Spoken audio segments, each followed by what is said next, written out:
shared this last year around this time, and I thought this would be an appropriate time to share it again.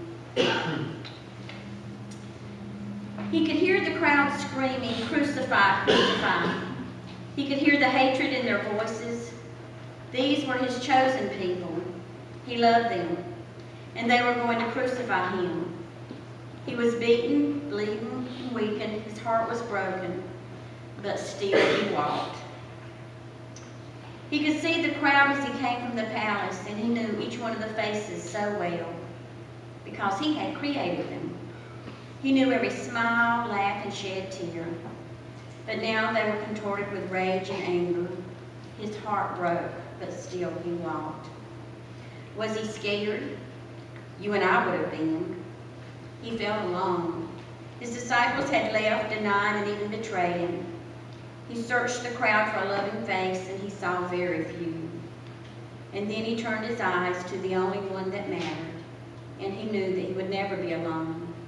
He looked back at the crowd, at the people who were spitting at him, throwing rocks at him, and mocking him. And he knew that because of him, they would never be alone. So for them, he walked. The sounds of the hammer striking the spikes echoed through the crowd. The sounds of his cries echoed even louder.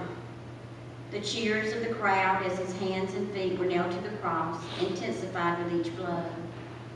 Loudest of all was the still small voice inside his heart that whispered, "I'm with you, my son."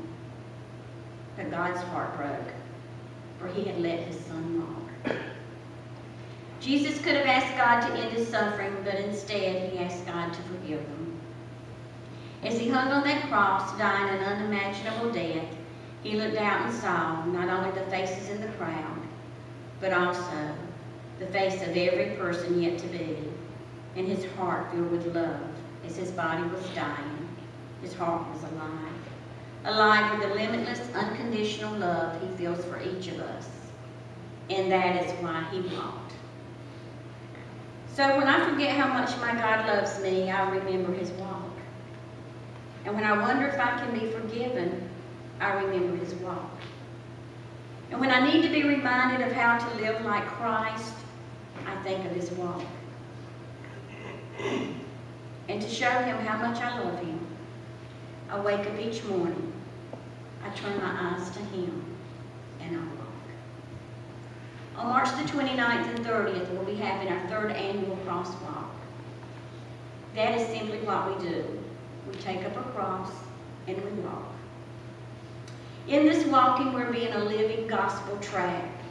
A reminder to those driving by that Easter is so much more than chocolate bunnies and egg hunts. It's a simple but profound way to say, please remember me. Next week, we will have sign-up sheets available for those wishing to walk. During this week, please pray about your participation. We are why he walked, and this is our opportunity to walk for him.